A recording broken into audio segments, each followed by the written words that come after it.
UP के अलग अलग जिलों में डेंगू और बुखार से मौत का आंकड़ा लगातार बढ़ रहा है।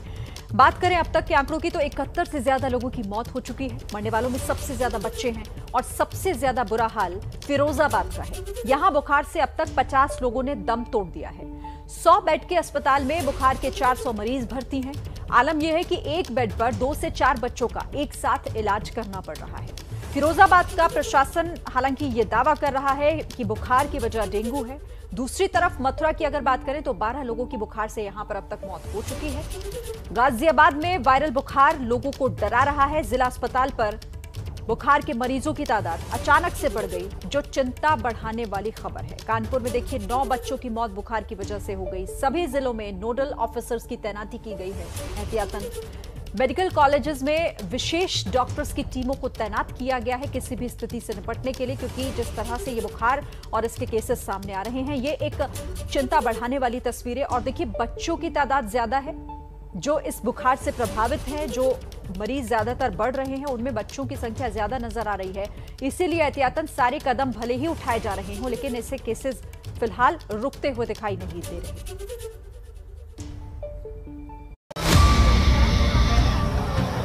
एक बार फिर वैसी ही तस्वीरें, एक बार फिर वही दर्द,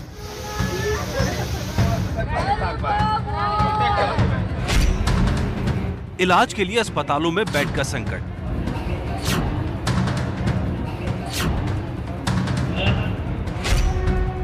कोरोना की तीसरी लहर की तैयारियों की खुल गई पोल।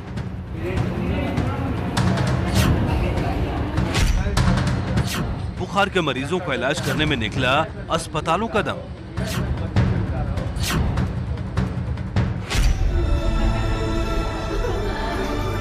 चौदह साल की कोमल अब इस दुनिया में नहीं रही।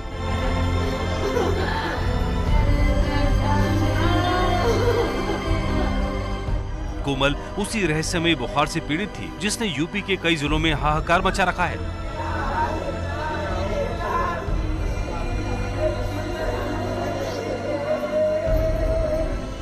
30 अगस्त को उसे फिरोजाबाद मेडिकल कॉलेज में भर्ती कराया गया। उसी दिन यूपी के मुख्यमंत्री योगी आदित्यनाथ अस्पताल पहुंचे थे। डेंगू और बुखार से करीब 30 बच्चों की मौत के बाद सीएम खुद अस्पताल में इलाज की व्यवस्था का जायजा लेने गए थे। कोमल के परिजन उस वक्त अस्पताल में ही मौजूद थे। सीएम योगी से उनकी बात भी हुई। मुख्यमंत्री ने अस्पताल प्रशासन को निर्देश दिए कि किसी बच्चे के इलाज में कोई कमी नहीं रहनी चाहिए। लेकिन अस्पताल में अव्यवस्था फैली रही। कोमल की हालत बिगड़ने लगी। उसके प्लेटलेट्स लगातार कम हो रहे थे। परिवार के मुताबिक अस्पताल में सही इलाज न मिलने के कारण वो कोमल को लेकर अलीगढ़ के लिए निकले, लेकिन रास्ते में उसकी मौत हो गई। तो फिर कुछ कर ही नहीं करी। वहाँ से निकाल के ले आए बच्चे को? फिर मैं निकाल के लिए मैं गया इलाज ही नहीं आ रहा, तब मैं क्या करूँ यहाँ। प्लेट 25 आ रही, कल 25 आ रही, तो मतलब मैंने रात खून दिया 4 बोतल में। मैंने जो सवेरे कही कि ट्रीटमेंट देखो बच्ची घबरा रही है, क्या अभी स्टाफ नहीं है। कभी यूँ कह देते हैं कि रिपोर्ट मैंने कोई प्लेट भरी है कहना रिपोर्ट बना के दो। कभी कहते हैं नीचे जाइए, ऊपर जाइए, यूँ कह रहे हैं कि आगरा ले जाओ। सही इलाज न मिल पाने के कारण मौत का यह अकेला मामला नहीं है। परिवार के मुताबिक पिछले कुछ दिनों में 100 बेड वाले फिरोजाबाद मेडिकल कॉलेज में लापरवाही के कारण कई बच्चों की जान जा चुकी है।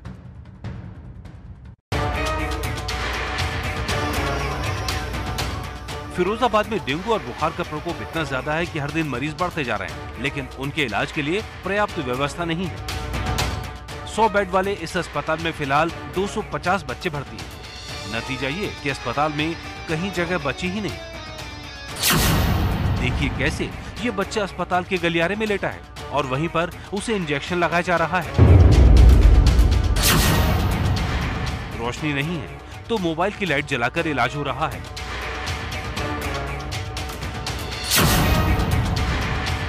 बेड नहीं है तो बीमार बच्चे अपनी मां की गोद में ही लेटे हुए इलाज का इंतजार कर रहे हैं।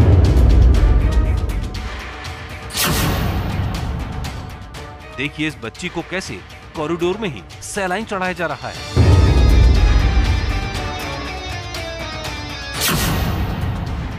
बुखार की तपिश से बच्चे बेसुध पड़े हैं, पर उन्हें देखने वाला कोई स्वास्थ्य कर्मी यहाँ नहीं है।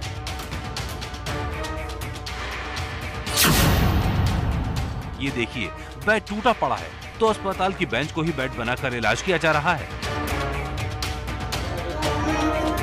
अस्पतालों में अव्यवस्था और लापरवाही का ये आलम ही मरीजों की मौत का कारण बन रहा है। जो लोग यहाँ इलाज कराने आ रहे हैं, उनका कहना है बेड के साथ साथ अस्पताल में डॉक्टरों की भी कमी है। यहाँ ब्रांच में एक भी बेड खाली नहीं है, इसलिए यहाँ फुटपाथ पे लेटे आए हैं। डॉक्टर से बात हुई? डॉक्टर तो नहीं, ये कंप्यूटर ही यहाँ पर हैं, उनसे ही कहा तो वो बोले बेड नहीं आया, नहीं है खाली। एबीपी न्यूज की टीम ने इस अस्पताल का जो हाल देखा, उसे लेकर यहाँ के मेडिकल सुपरिटेंडेंट से भी सवाल किया, लेकिन हैरानी की बात यह है कि जो तस्वीरों में दिख रहा है वो उसे भी झुठलाने में लगे हैं। जमीन पे नहीं लेटे हुए हैं, ये जो मरीज नए आते जा रहे हैं, हालांकि हमने स्ट्रेचर और बेंचें यहाँ रख रखी हैं, लेकिन बार बार हम समझाते हैं, फिर भी कई बार वो नीचे बैठ जाते हैं, फिर स्टाफ से उठा के हमें स्ट्रेचर से लेके शिफ्ट करने पड़ रहे हैं। और हमारे यहाँ निरंतर मरीज भर्ती होते जा रहे हैं। समस्या एक ही आ रही है कि मरीज के संग बहुत सारे तीमारदार आ रहे हैं। जबकि सच ये है कि इस अस्पताल में ज्यादातर मरीज अपने तीमारदारों के भरोसे ही हैं और लगभग यही हाल जिले के दूसरे स्वास्थ्य केंद्रों का भी है। यही वजह है कि डीएम ने काम में लापरवाही के आरोप में फिरोजाबाद के 3 डॉक्टरों को सस्पेंड कर दिया। साथ ही निर्देश दिया कि अगर इलाज में लापरवाही की शिकायत आई तो डॉक्टरों पर सख्त कार्रवाई होगी। लेकिन सवाल सिर्फ अस्पताल में लापरवाही का नहीं है। फिरोजाबाद शहर की इन तस्वीरों को देखिए, हर तरफ गंदगी का अंबार लगा हुआ है। बारिश के बाद जहां पानी भर गया, उसे निकालने का कोई इंतजाम नहीं किया गया। पानी के ऊपर काई जम चुकी है। डेंगू और मलेरिया के मच्छरों के पनपने के लिए और क्या चाहिए? लोगों का कहना है बीमारी फैलने के बाद भी नगर निगम ने सफाई कराना जरूरी नहीं समझा। सर, जो यहाँ पर जो सफाई कर्मी है थोड़ी लापरवाही बरतते हैं। इधर गलियों में कभी झाड़ू नहीं लगती है, प्लॉटों में पानी भरा रहता है, तो इसके चलते इतने मच्छर हो रहे हैं, कभी दवाई नहीं डलती है मच्छरों की। यहाँ फिरोजाबाद में पिछले 15 दिन से डेंगू और वायरल के मरीज आ रहे हैं, लेकिन प्रशासन हाथ पर हाथ धरे बैठा रहा। सीएम योगी ने जिले का दौरा करने के बाद साफ सफाई के निर्देश दिए। डेंगू के संदिग्ध मामले पाए गए हैं तो डीएम साहब निकल पड़े और लोगों को जागरूक करना शुरू किया। बच्चों को बचा के रखिए, फुल आस्तीन के कपड़े लगा के रखिए, ठीक है? घर घर में जाके खुद भी देखना है और आप लोग भी जाके देखिए। चलिए, सबसे पहले हटाइए सारा चीजें, सारी गंदगी अपनी गली से, अपने मोहल्ले से, और देखते हैं कैसे बीमारी नहीं भागती है। ठीक है, सब लोग तैयार हैं? चलिए शुरू हो जाइए। प्रशासन के मुताबिक फिरोजाबाद में डेंगू और वायरल बुखार से मरने वालों की संख्या 50 हो चुकी है। इसीलिए भारत सरकार की 5 सदस्यों की टीम भी अब फिरोजाबाद पहुंच गई है। उम्मीद की जा रही है कि इसके बाद मरीजों के सही उपचार के बेहतर इंतजाम किए जाएंगे। तो एक तरफ तो देखिए कोरोना की तीसरी लहर की आहट, और दूसरी तरफ इस तरह से जो बुखार से मौतें हो रही हैं, जो आंकड़े सामने आ रहे हैं, सबसे ज्यादा बच्चों की तस्वीरें दिख रही हैं कि वो सबसे ज्यादा प्रभावित इस बुखार से हो रहे हैं। अलग अलग जिलों की स्थिति बदहाल हो रही है। इस पर बात करने के लिए हमारे साथ मथुरा से हमारे संवाददाता रविकांत जुड़ रहे हैं, साथ ही केजीएमयू हॉस्पिटल लखनऊ के डॉक्टर वेद प्रकाश भी हमारे साथ हैं। डॉक्टर वेद प्रकाश, मैं आपके पास आऊंगी, हम समझेंगे इस स्थिति को, लेकिन उससे पहले रविकांत, आंकड़े डरा रहे हैं और लगातार ये बढ़ रहे हैं। फिलहाल मौजूदा स्थिति क्या है, क्या अपडेट है फिलहाल इसे लेकर? शिरीन, यहाँ हम कोह गांव में हैं, जहां पर लगभग हर दूसरे तीसरे घर में रुलाई और सिसकियों की आवाज़ें आ रही हैं और बुरी तरीके से दहशत का माहौल है। 60 परिवार ऐसे हैं जिन्होंने अपने अपने घरों पर ताले लगा करके पलायन कर दिया है, बाहर चले गए हैं, और 400 से ज़्यादा लोग इस समय विभिन्न बीमारियों से इस समय ग्रस्त हैं। ज़्यादातर उनमें बच्चे हैं। यहाँ इसी गांव में 11 बच्चों की मौत पिछले 15 दिनों में हो चुकी है। तो ये भयावह स्थिति है इस गांव की, और किसी भी तरीके से लोगों को ये समझ में नहीं आ रहा है, क्योंकि ये जो गांव है ये कोई बहुत गंदा गांव भी नहीं है। तो यहाँ पर हम इस समय जिस एरिया में हैं वहाँ पर काफ़ी धूप है, जिसकी वजह से कैमरा अगर पैन हो रहा है तो पूरी तस्वीरें साफ नहीं आ रही हैं, इसलिए हम यहाँ कैमरा मूवमेंट आपको करके नहीं दिखा पा रहे हैं। लेकिन जो तस्वीरें हैं वो बेहद भयावह है। हमने एक एक घर में जाकर के बात किया लोगों में, किसी की 10 साल की बच्ची की मौत हो गई है, किसी के घर में 8 साल के बच्चे की मौत हो गई है। और कोशिश कीजिएगा, आप कह रहे हैं थोड़ा मुश्किल हो रहा है, लेकिन मैं फिर भी कहूंगी कोशिश कीजिए अगर आप गांव की स्थिति दिखा सकें। बिल्कुल, हम कैमरा हम दिखाना चाहेंगे। यहाँ पर जो गांव का बाहरी इलाका है वो इस समय सन्नाटा है पूरी तरीके से, और जो गांव के भीतरी हिस्से हैं वहाँ से हम बाहर निकले हैं क्योंकि नेटवर्क के लिए यहाँ पर हम आए हैं ताकि हम ये आपको खबर दे सकें।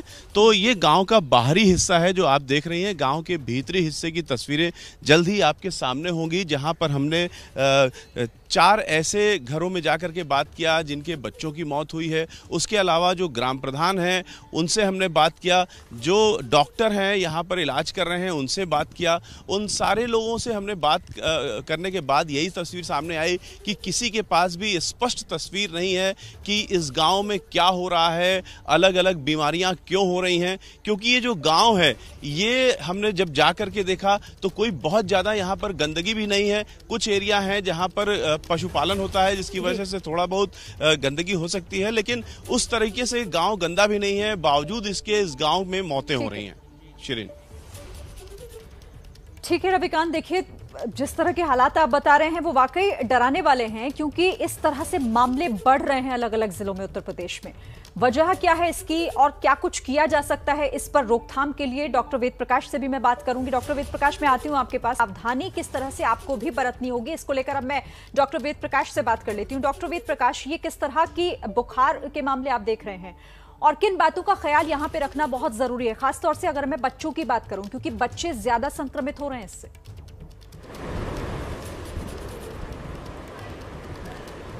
देखिए शिरीन, जिस तरह से ये मौसम है और इस मौसम में चाहे मच्छर जनित हों, चाहे हमारे जो वेक्टर जनित जितने भी रोग हैं, इनके इस समय आउटब्रेक्स देखने को मिलते हैं, जिनमें वायरस के भी हैं, जिनमें बैक्टीरिया के भी हैं, फंगस के भी हैं। क्योंकि ये जो बरसात का जो मौसम है, इस मौसम में तमाम तरह की इस तरह की बीमारियां देखने को मिलती हैं और जगह जगह इस प्रकार के आउटब्रेक्स हमें देखने को मिलते हैं। जहां तक अभी डेंगू मलेरिया इसका सवाल है, तो आप जानते हैं कि इसमें जो भूमिका है इसको फैलाने की, स्प्रेड करने की, वो मच्छरों के द्वारा होती है। तो इसके रिलेटेड हमें इसके प्रिवेंशन के जो जितने भी तरीके हैं उनको अपनाना पड़ेगा।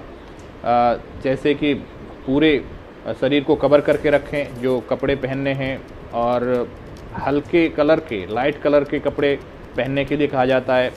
जहाँ पे आउटब्रेक हो रहे हैं सिरीन, वहाँ पे मैं कहूँगा कि वहाँ ट्रैवल ना करें, लोग वहाँ पे ना जाएं, कुछ दिन उस एरिया में जाना अवॉइड करें।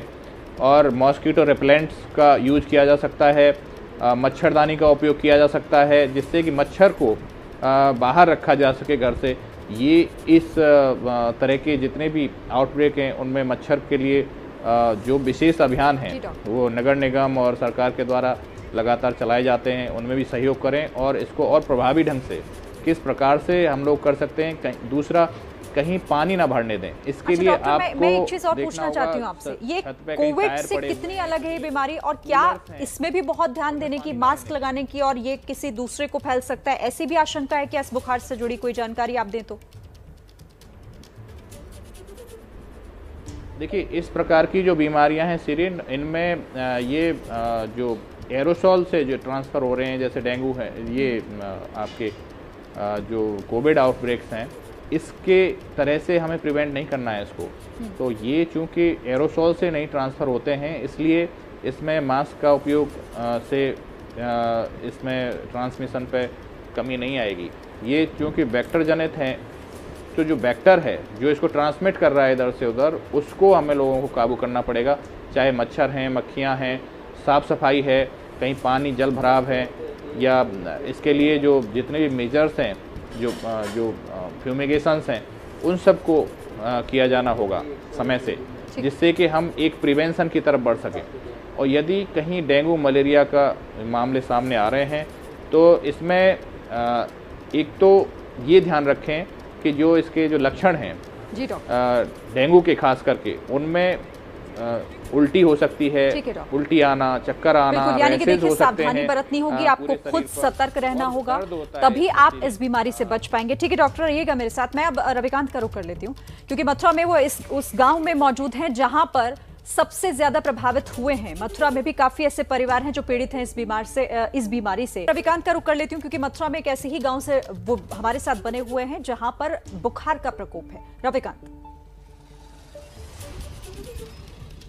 देखिए कोह गांव में हैं हम चिरेन, जहां पर हम आपको दिखा दें गांव का ये हिस्सा है, ये गली है जो गांव की है। बहुत सारे गांव के लोग भी हमारे साथ हैं। हमारे साथ लाखन सिंह हैं जो कि ग्राम प्रधान भी रह चुके हैं और उनके बेटे जो हैं ग्राम प्रधान हैं। किस तरीके से आप लोगों के गांव में ये शुरुआत हुई और कितने दिन पहले शुरुआत हुई इस बुखार की? इस बुखार की शुरुआत आज से कम 15 दिन पहले हुई थी। शुरू में बुखार आया, बुखार में कोई रिलीफ नहीं मिला, सूचनाएं भी दी अधिकारियों को, लेकिन मौतें भी हुई हैं। 11 मौतें हो गई आज तक। सभी बच्चे हैं, 10 साल से नीचे हैं। एक मौत थी, वो करीब लड़की थी 18-20 साल की, बाकी 10 साल से नीचे हैं सब। तो क्या माहौल है अभी? कितने लोग बीमार हैं, कितने लोग अस्पताल में हैं? अस्पताल में करीब 150 लोग हैं।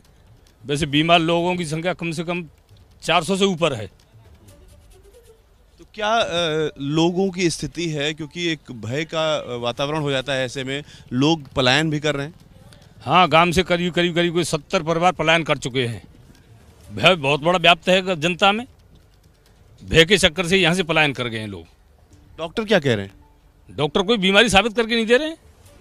उनसे पूछा जाता है, किसी में डेंगू बता देते हैं, किसी में कोई बुखार बताते हैं, किसी में कोई बताते हैं। प्रशासन के लोग आ रहे हैं, उन लोग से बात हो रही है आपकी? हाँ, प्रशासन के लोग आ रहे हैं, लेकिन सांत्वना कोई नहीं प्रशासन की तरफ से, सारी लीपापोती चल रही है। तो इस तरह से जो गांव के लोग हैं वो चूंकि परेशान भी हैं, इसलिए उनके अंदर नाराजगी भी है। शिरीन जी बिल्कुल रविकांत, और देखिए समझा जा सकता है जो वो खुद से आंकड़े बता रहे हैं, लगभग अगर समझा जाए तो हर घर में इस तरह के मामले वहां पर हैं, जो वाकई चिंता बढ़ाने वाली बात है। लेकिन यहाँ लोगों को ये समझना होगा कि शुरुआत आप अपने घर से कीजिए। आपको डरने और चिंता बढ़ाने से ज्यादा इस बात पर गौर करना होगा कि कैसे सजग रहकर आप इससे बच सकते हैं। अगर आपके घर के आसपास कहीं भी जल जमाव है तो उस जल जमाव को दूर करने की कोशिश करें। मच्छर कहीं पनपते हुए दिखाई दे रहे हैं तो उस पर फौरन आप या तो दवाई छिड़कें या फिर उसका इलाज करें। और ऐसा करके देखिए, कुल मिलाकर साफ सफाई का बेहद ध्यान रखें, तभी आप अपने आप को, अपने परिवार को और अपने बच्चों को इस बीमारी से, इस बुखार से बचा पाएंगे। शुक्रिया रविकांत, और साथ ही डॉक्टर वेद प्रकाश भी हमारे साथ जुड़े हुए थे। धन्यवाद आपका बातचीत के लिए।